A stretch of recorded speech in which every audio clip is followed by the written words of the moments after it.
llega. Nos vamos a Valencia para hablar con los padres de dos jóvenes atropelladas. Tuvieron un pequeño choque y se bajaron para ver cómo estaba la otra conductora. Cuando se bajaron del coche, otro vehículo las arrolló. Una murió en el acto, la otra está muy grave.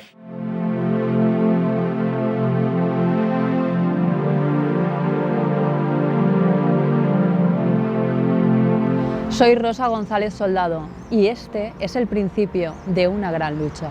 Tras sufrir y afrontar un impacto en carretera, he unido todas mis fuerzas para enseñar a prevenir, a actuar y a superar un accidente.